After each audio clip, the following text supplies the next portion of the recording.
नमस्कार साथियों। सात्विक होलिस्टिक हेल्थ में आपने बहुत सारे बुकिनार सुने और उनमें आपने सराहा, आपका सपोर्ट मुझे मिला, उसके लिए मैं आपका आभारी हूँ। अब हम एक नया प्रयोग करने जा रहे हैं। मैं आपको अपनी लिखी हुई कहानियाँ सुनाऊंगा। मुझे कहानियाँ बनाने का शौक रहा है बचपन से, और उन कहानियों के माध्यम से मैं हेल्थ और डिजीज़ के कुछ ऐसे डीप ट्रूथ्स आपके सामने रखूंगा जो आमतौर पर हमारे नॉलेज में, अवेयरनेस में नहीं होते। कहानी सुनने का शौक बचपन में तो सभी को होता है, मगर मेरा मानना यह है, चाहे हम कितने ही बड़े हो जाएं, अगर हमें कोई अच्छी कहानी सुनने को मिले तो हमारा वो बचपन या हमारा बच्चा अंदर का फिर से चौकन्ना होके वो कहानी सुनने लगता है। मैं समझता हूँ शायद ऐसा अनुभव आपको आज भी होगा। साथियों, ये कहानी एक राजा की है जो उत्तर भारत के एक पहाड़ी राज्य में, एक छोटे से मगर संपन्न राज्य में राज्य करते थे।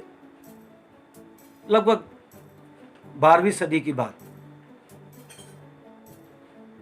और उस राजा की प्रजा बहुत सुखी थी, क्योंकि वो राजा न्यायप्रिय थे,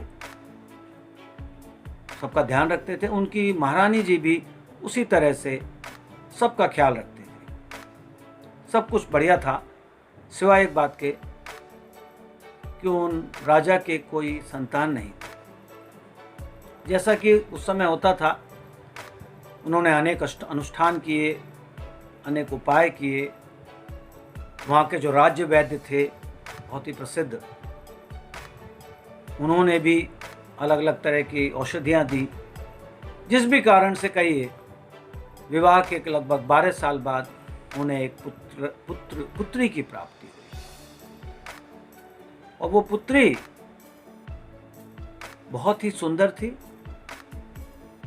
और बचपन से ही उसके अंदर बहुत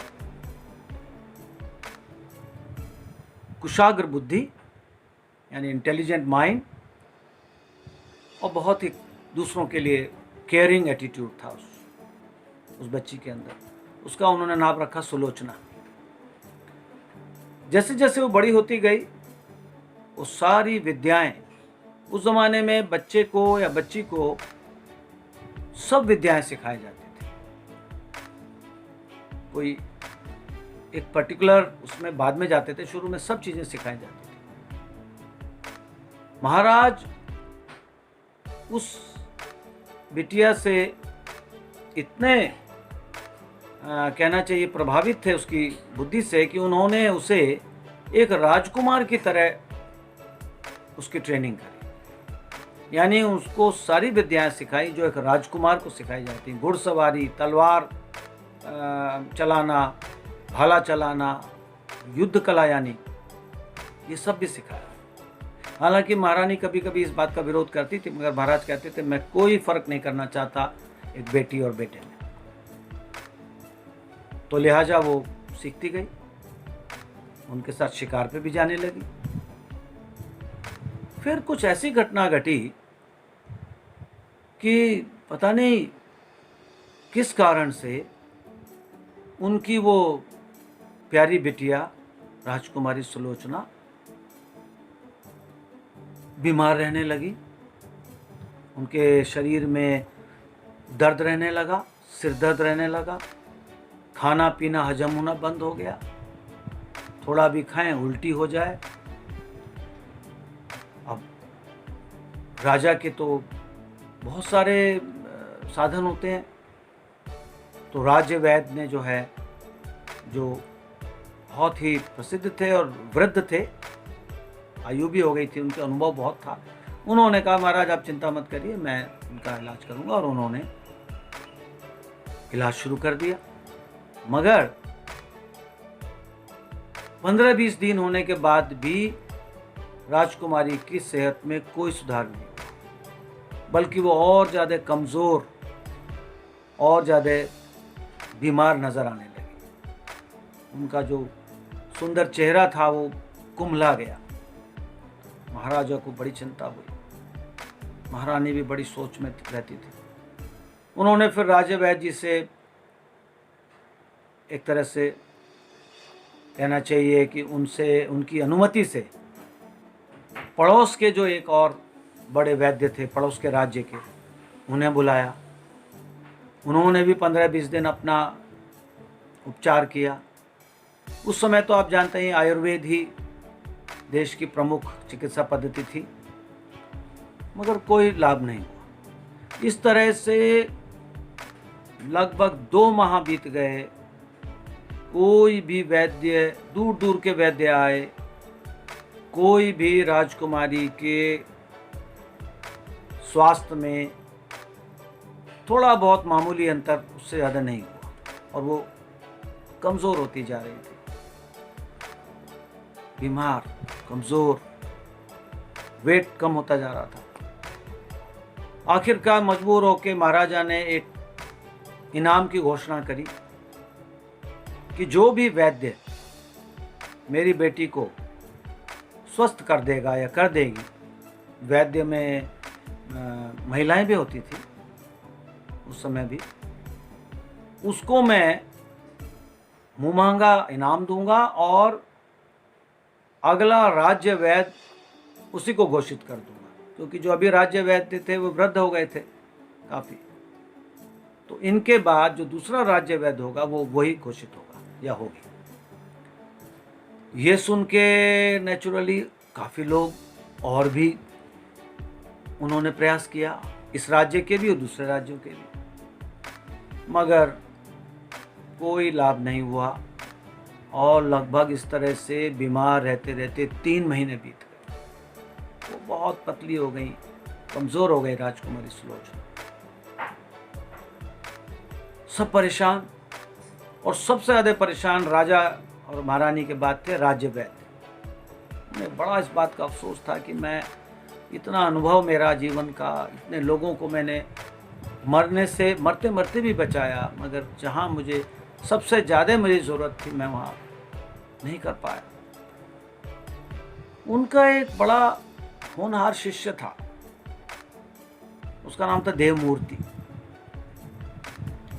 हालांकि अभी उसको 2 ही वर्ष हुए थे उनके पास, उनके शिक्षा में, उनके आश्रम में रहते हुए, मगर उसने बहुत जल्दी अपने को साबित कर चुका था, अपने को स्थापित कर चुका था। एक दिन वो अपने गुरु राज्य वैद्य जी के पास पहुंचा। बोले, महाराज, आपका दुख, आपका कुम्हलाया हुआ चेहरा देखकर मेरे अंदर एक विचार आ रहा है, अगर आप कहें, आपकी आज्ञा हो तो मैं कहूँ। बोले, हाँ बेटा बोलो। महाराज, मैं चाहता हूं कि आप मुझे अगर आज्ञा दें तो मैं राजकुमारी सुलोचना का इलाज करना चाहता हूं, एक प्रयोग करना चाहता हूं। तो राज्य वैद्य हंस के बोले, इनाम लेना चाहते हो और अगले राज्य वैद्य बनना चाहते हो? हंस के बोले। तो बोला, नहीं महाराज, नहीं। देवमूर्ति बोला, नहीं महाराज, बिल्कुल भी नहीं। ना मुझे राज्य वैद्य बनने की कामना है, ना ही मैं धन की कामना है। मैं तो आपका और इस राज्य का भला चाहता हूं, इसीलिए शायद मुझे ईश्वर ने ये प्रेरणा दी होगी। उसका उत्साह और उसका कॉन्फिडेंस देखकर वो राज्य वैद्य कहने लगे, ठीक है, कल चलते हैं महाराज के पास। अगले दिन महाराज के दर्शन के लिए पहुंच गए राज्य वैद्य और देवमूर्ति। वैद्य देवमूर्ति अभी वैद्य की पढ़ ही रहे थे। महाराज ने स्वागत किया। बोले, बताइए। तो राज्य वैद्य ने बताया कि साहब, ये मेरा एक बड़ा होनहार छात्र है और इसने बड़ी हिम्मत करके मुझसे कहा है कि मैं करना चाहता हूँ। तो राजा बोले, ठीक है, हमें तो इस बात से कोई फर्क नहीं पड़ता। आपका कोई शिष्य हो, अगर आपको उस पर विश्वास है तो हमें कोई आपत्ति नहीं है। तो राजे बोध बोला, हाँ मुझे पूरा विश्वास है इसके ऊपर, ये कुछ भी गलत नहीं करेगा, कुछ इससे हाथ से गलत नहीं होगा। महाराज बोले ठीक है। तो वो बोले, बताओ आप कैसे करना, क्या करना चाहते हो। तो वो देवमूर्ति बोला, महाराज एक बात है, आप धृष्टा मेरी क्षमा करें, मैं एक विनती करना चाहता हूँ। हाँ बोलो। मैं राजकुमारी सुलोचना से कुछ समय के लिए एकांत में बात करना चाहता हूँ। महाराज सोच में पड़ गए। तो राजे बोध बोले, महाराज आप चिंता मत करिए, ये बहुत ही भला और बहुत ही चरित्रवान बालक है और आप बिल्कुल चिंता ना करें। तो वो देवव्रत खुद ही बोल उठा, राजकुमारी जी मेरी बहन की तरह हैं, बड़ी बहन की तरह हैं, उम्र में छोटा था उनसे, तो आप बिल्कुल इस बात की चिंता ना करें। तो महाराज बोले ठीक है, कोई बात नहीं।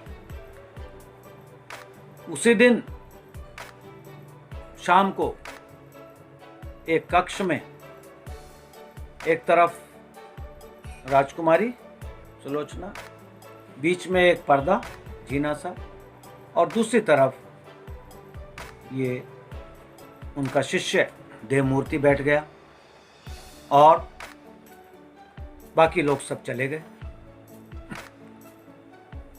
थोड़ी देर देवमूर्ति ने राजकुमारी से पूछा बीमारी के बारे में, जिसको हम कहते हैं मेडिकल में हिस्ट्री टेकिंग, यानी बीमारी का इतिहास, वो पूछा। बाकी जो जिसे हम सिम्टम्स कहते हैं वो पूछे, साइंस क्या क्या परेशानी है वगैरह वगैरह। तो उसको समझ में आ गया कि ये बीमारी लगभग 3 माह पहले शुरू हुई है और अचानक ही शुरू हुई है, ऐसा नहीं कि उससे पहले वो बीमार थी। ये समझ में आ गया देवमूर्ति को। फिर देवमूर्ति बोले, राजकुमारी जी मैं एक प्रश्न पूछ रहा हूं जिसको आप मेरी धृष्टता मत लीजिएगा, मगर मेरे लिए जानना बहुत जरूरी है। राजकुमारी जी बहुत हल्की आवाज में बोल पा रही थी, बोले हाँ पूछिए।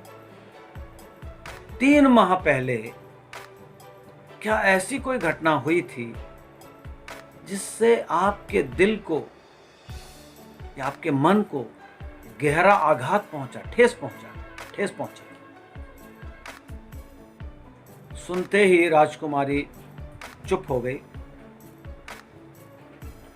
और फिर धीरे से बोली, क्या इसका प्रश्न का उत्तर जानना मेरे इलाज के लिए जरूरी है?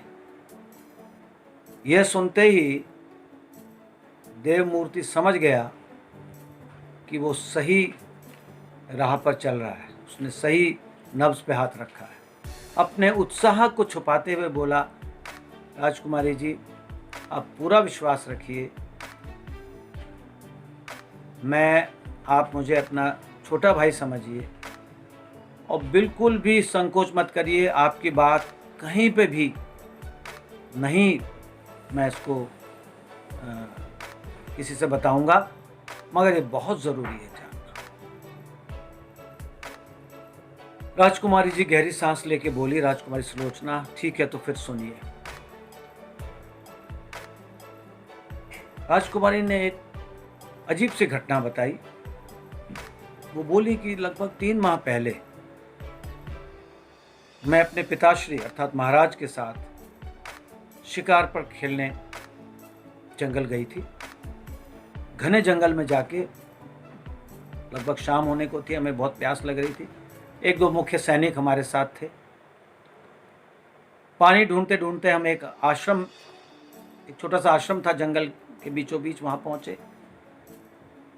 वहां पर 3-4 झोपड़ियां थी और एक थोड़ी बड़ी झोपड़ी थी। हमने सोचा कि यही झोपड़ी मुख्य मठाधीश या जो मुख्य यहाँ के साधु जी हैं उनकी होगी। हम लोग अंदर गए तो हमने देखा कि वहाँ बड़े उत्साह के साथ, बड़ी उमंग के साथ 3-4 शिष्य और वो जो मुख्य वहाँ के साधु जी थे वो हवन करने में लगे हुए थे और लगभग ऐसा लग रहा था कि शायद पूर्ण आहुति के आसपास पहुंचने वाले हैं। थोड़ी देर हम लोग खड़े रहे, फिर महाराज बोले, भाई हमें प्यास लगी है, मैं यहाँ का राजा हूँ, ये मेरी पुत्री है राजकुमारी, बहुत प्यास लगी है, पर पानी की व्यवस्था कराइए। तो वो जो साधु जी थे, मुख्य जो थे वहाँ के, उन्होंने उन्हें इशारे से बैठने के लिए कहा और थोड़ा इंतज़ार करने के लिए इशारा किया और वो अपना हवन करते रहे। ऐसा होते होते लगभग 4-5 मिनट बीत गए। प्यास बहुत जोरों की लग रही थी। मैं समझ गई थी कि ये कोई ऐसा अनुष्ठान है जिसमें बाधा डालना शायद ये नहीं चाहते। तो मैंने अपने पिताजी से कहा, पिताश्री से, कि ऐसा करते हैं महाराज, वो सामने मटका रखा है, क्यों ना हम सोमजेल पी लें, इनका चलने दें। यह सुनते ही पता नहीं क्यों महाराज जी क्रोध में भर उठे और उन्होंने वो मटका उठाया और उसका सारा पानी उस हवन कुंड में डाल दिया। अग्नि बुझ गई, धुआं फैल गया और वो सारे शिष्य और वो साधु जी एकदम घबरा गए। और महाराज जो है वो गुस्से में बोले, आपने सुना नहीं, मैं यहाँ का राजा हूँ, मैं प्यास से मरा जा रहा हूँ, मेरी बेटी प्यास से मरी जा रही है और आप लोग हवन करने में लगे हुए हैं, कैसे आपने धृष्टता की। यह सुनते ही साधु जी थर-थर कांपने लगे, उनके शिष्य भी कांपने लगे। फिर साधु जी ने स्वयं दूसरे मटके से जल लेकर पिलाया। महाराज जी ने पानी पिया, मैंने भी पिया और फिर वो उन्हें धन्यवाद कहकर वहाँ से चले आए। पता नहीं क्यों उस दिन से मेरे अंदर महाराज जी के लिए, अर्थात अपने पिताश्री के लिए, अंदर ही अंदर में मुझे बहुत ज़्यादा उनके प्रति क्रोध आया, ग्लानि हुई। एक अजीब सा मेरे अंदर उनके प्रति एक, कहना चाहिए, एक घृणा जैसी पैदा हो गई, क्योंकि मैं उन्हें बहुत ही आदर्श, बहुत ही विवेकपूर्ण, दयावान मनुष्य समझती रहे भी हैं ऐसे ही। मगर उनका ये रूप देखकर और उन साधु महाराज को गिड़गिड़ाते देखकर मेरे अंदर, अपने अंदर बहुत संघर्ष पैदा हो गया।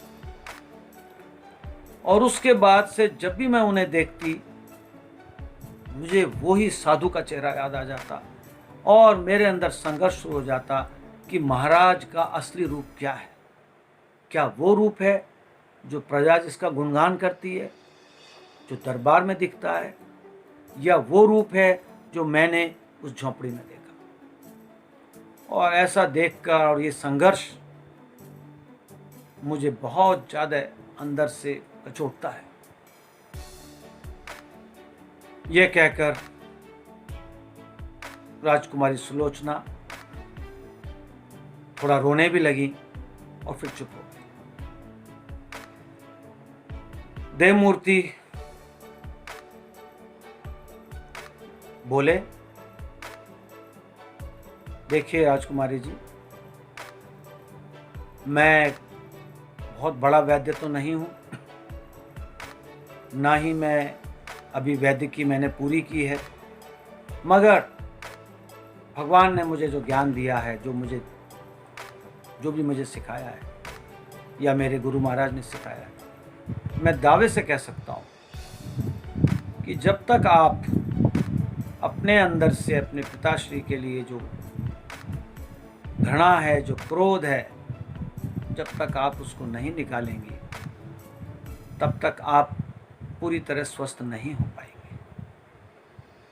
राजकुमारी जी बोली, ये मेरे हाथ में नहीं है, मैंने कोशिश करी है। देवमूर्ति फिर बोले, आप कोशिश करिए और इस बात को समझिए कि कोई भी व्यक्ति कितना ही महान क्यों ना हो, आत्मज्ञानी या भगवत प्राप्ति व्यक्ति के अलावा कोई भी व्यक्ति पूरी तरह से अवगुणों से मुक्त नहीं होता। हर एक में कोई ना कोई होता है और वो किसी क्षण में किसी विशेष परिस्थिति में सामने आता है। आपके पिता, इसमें कोई शक नहीं है कि दयावान और दयालु व्यक्ति हैं। उस क्षण में उनकी वो चीज़ बाहर आ गई, तो आपको ये उन्हें क्षमा कर देना चाहिए, क्योंकि भूल इंसान से होती ही है। राजकुमारी गहरी सांस लेके बोली, ठीक है, आपकी बात ठीक है, मैं मानती हूँ, और मुझे आपसे बता के अपने अंदर एक ठंडक का एहसास हो रहा है, एक शांति का एहसास हो रहा है, और मैं कोशिश करूँगी। मैं कह नहीं सकती मैं कितना सफल हूँ, परंतु आप इस बात का ध्यान रखिएगा कि ये बात बीच में ही बोल पड़े। देवमूर्ति, आप बिल्कुल चिंता ना करें, ये बात बिल्कुल भी गुप्त रखी जाएगी और आपके मान सम्मान को बिल्कुल ठेस नहीं पहुंचेगी, ना महाराज के। ऐसा कहकर देवमूर्ति वहां से उठ खड़े हुए और महाराज के कक्ष में जा पहुंचे। महाराज बोले, आपने बात कर ली? हाँ जी, मैंने कर ली। देवमूर्ति बोले, आपको कुछ एहसास हुआ, कुछ पता चला बीमारी का क्या कारण है? बोले, महाराज मुझे पता चल गया, मगर वो कारण ऐसा है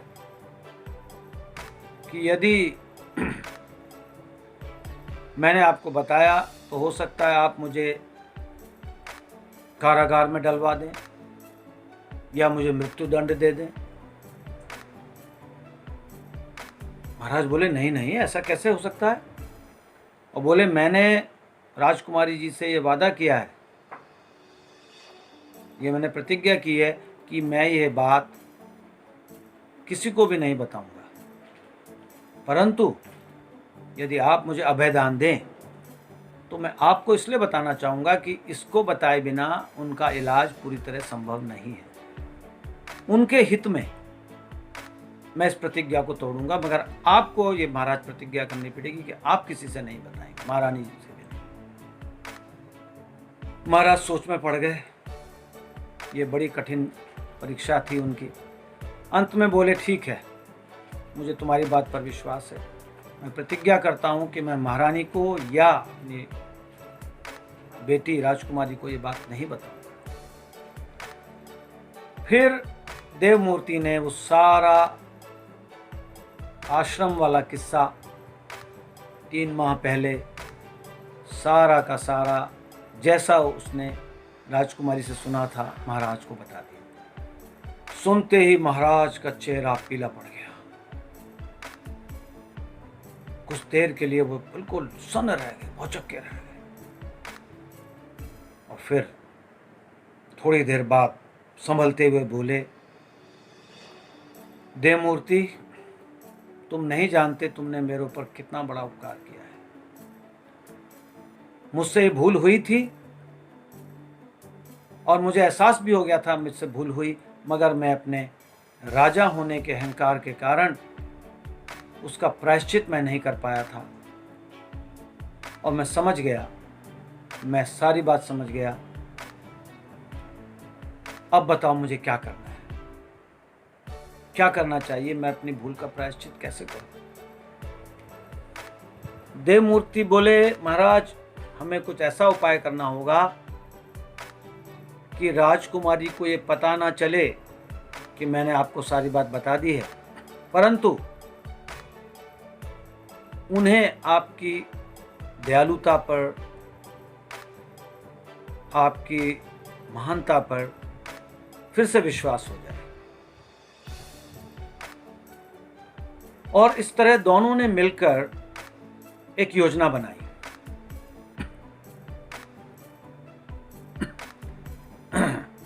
योजना यह बनी उसी दिन नहीं बनाई, 2-3 दिन बाद फिर से जब बैठे दोनों, तब योजना बनी। योजना ऐसे बनी, उसका क्रियान्वयन ऐसे हुआ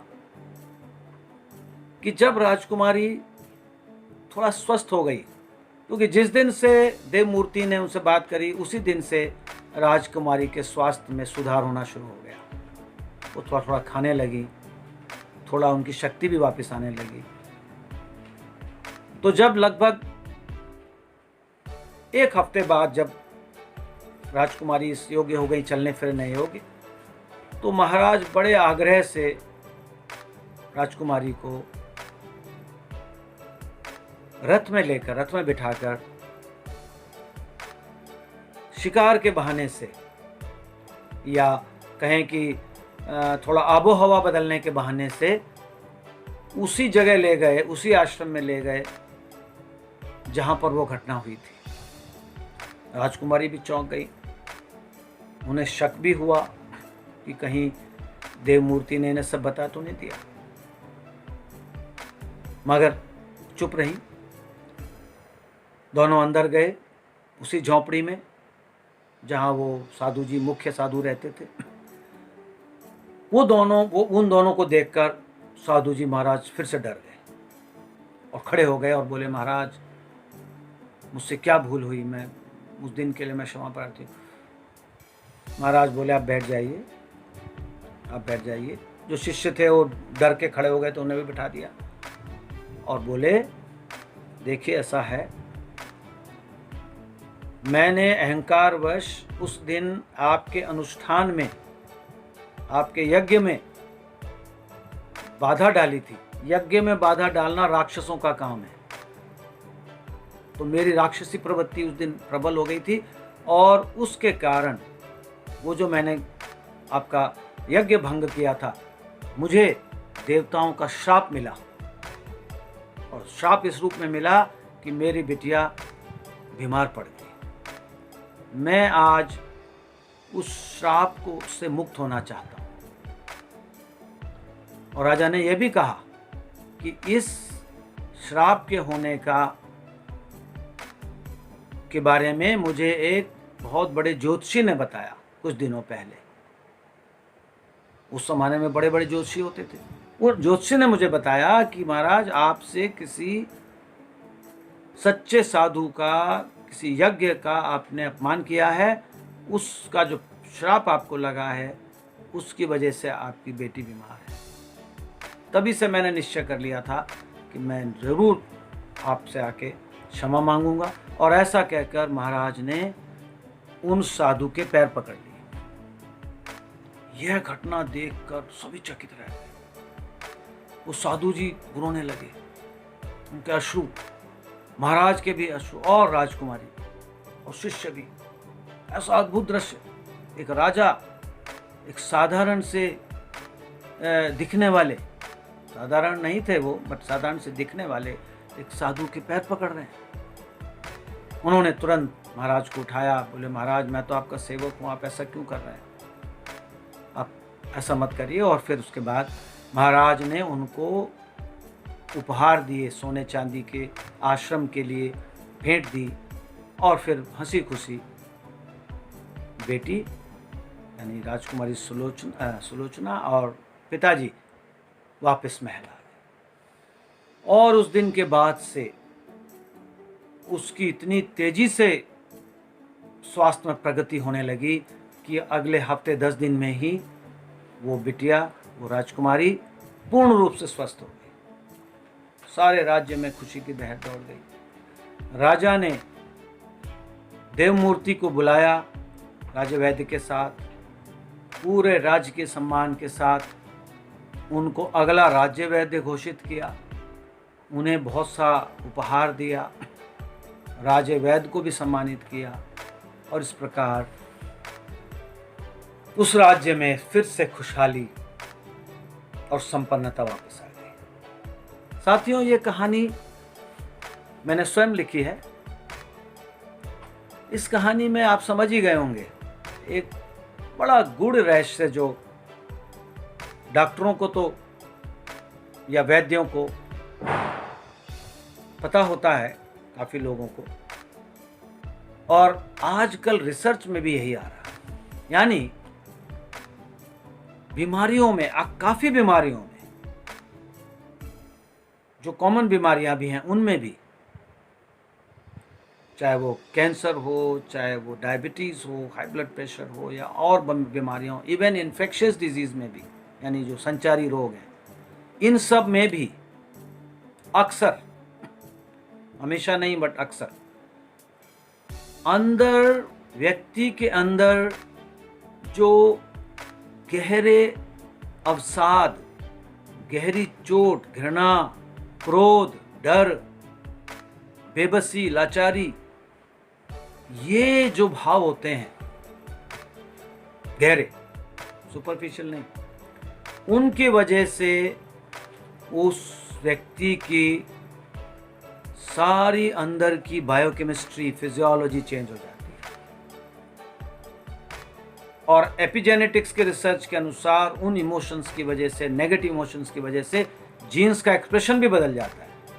यानी जो बीमारियां पहले छुपी हुई थी, जीन्स में थी बट वो प्रकट नहीं हो रही थी, वो प्रकट होने लगती है। इसके बहुत सारे उदाहरण हैं, बहुत सारे उदाहरण हैं। जैसे कि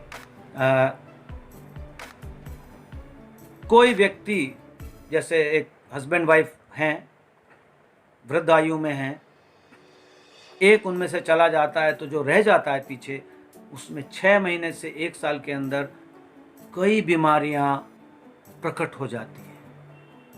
कैंसर भी हो सकता है, रूमेटॉइड आर्थराइटिस भी हो सकता है, डायबिटीज़ भी हो सकता है, ब्लड प्रेशर भी हो सकता है, स्ट्रोक हो सकता है, बेरीमेट सिंड्रोम भी कहते हैं इसको। इसी तरह से बहुत से लोगों में रिटायरमेंट के बाद बहुत सारी बीमारियां सरफेस पे आ जाती हैं। इसी प्रकार तो और जीवन की घटनाएं हैं, और यही चीज़ आज के समय में भी रेलेवेंट है। जो आज जो समय चल रहा है, जो डर का वातावरण है, जो भय का वातावरण है, जो शंका का वातावरण है, बहुत सी बीमारियां जो कंट्रोल में थी, ठीक चल रही थी, वो अचानक से एग्रीवेट हो रही है। और ये बात मैं ऐसे ही नहीं कह रहा हूँ। ब्लेयर जस्टिस, जिस किताब का मैंने बुकिनार किया था, हु गेट सिक, बहुत बड़े रिसर्च स्कॉलर हैं, विश्व प्रसिद्ध, ये अपनी विश्व प्रसिद्ध किताब में यही कह रहे हैं, थिंकिंग एंड हेल्थ, कि स्ट्रेस, नेगेटिविटी, डर, हेट्रेड, जेलसी, हेल्पलेसनेस, होपलेसनेस, ये सभी के सभी बीमारियों में बहुत महत्वपूर्ण इनकी भागीदारी। महान researcher Herbert Benson, relaxation response के जन्मदाता, माइंड बॉडी मेडिसिन के एक महान विभूति, वो भी अपनी पुस्तक बियॉन्ड रिलैक्सेशन रिस्पॉन्स में यही कह रहे हैं कि सोच का, मानसिकता का बहुत बड़ा हाथ है हमारे बीमारी में और स्वस्थ होने में। ये उसका उपाय बता रहे हैं रिलैक्सेशन रिस्पॉन्स के द्वारा। उस वरी से, उस डर से, उस हेट्रेड से कैसे बाहर निकला जाए, ये भी बुकिनार हमारे YouTube चैनल पर उपलब्ध है इसका। इसी प्रकार कैंडेस पर्ट, एक बहुत ही अभूतपूर्व रिसर्च स्कॉलर, जिन्होंने मॉलिक्यूल्स ऑफ इमोशन लिखकर पूरी दुनिया में खलबली मचा दी। किस प्रकार जब हम निराश होते हैं, हताश होते हैं, कोई भी स्ट्रॉन्ग इमोशन होता है, तो ब्रेन से न्यूरोपेप्टाइड सिक्रीट होते हैं जो कि सेल्स पे जाके अटैच हो जाते हैं। उनके रिसेप्टर्स हैं इम्यून सेल्स पे, एंडोक्राइन सेल्स पे, बाकी सेल्स पे भी, और सीधा प्रभाव डालते हैं, जिससे science of psycho neuro immunology, उसका इन्होंने साइंटिफिक बेसिस दिया। और इन सब से भी कहूँगा मैं एक रूप में विलक्षण Bruce Lipton, biology of belief, जिसका एक इंट्रोडक्टरी बुकिनार अभी किया है हमने, वो भी यही कह रहे हैं कि हमारे इमोशंस, हमारी फीलिंग्स, हमारे जीन्स के एक्सप्रेशन को सीधे प्रभावित करती है। एपिजेनेटिक्स का इन्होंने बहुत अच्छे से वर्णन किया है। तो कहने का मतलब ये है साथियों, इस कहानी से एक साधारण तरीके से ये समझाने की कोशिश की गई है, take care of your emotions, take care of your feelings, take care of your believes, क्योंकि ये बिलीफ्स, ये इमोशंस हमारी हेल्थ और हमारी बीमारी दोनों को बहुत गहराई से प्रभावित करते हैं। So try to be happy, try to be positive, try to be spiritually charged, try to forgive those who have done anything wrong with you, try to excuse the people around you, try to accept your shortcomings and the shortcomings of others. Be full of bliss, hope and positivity even in these times. और इन दिनों तो और भी ज़रूरी है। इसका मतलब ये नहीं है कि प्रिकॉशन नहीं लेने हैं, सारे जो प्रिकॉशन हैं वो सब लेने हैं, सारे प्रिवेंटिव मेजर्स लेते हुए प्रसन्न रहना है, होपफुल रहना है, फेथफुल रहना है अपने परिवार के लिए अपने, और होपफुल रहना है। तो ये मैसेज है। और इसी प्रकार और स्वरचित कहानियों के द्वारा मैं आपको इसी तरह से अलग अलग मैसेजेस देता रहूँगा। उम्मीद है आपको ये कहानी अच्छी लगेगी। फीडबैक ज़रूर दीजिएगा। बहुत बहुत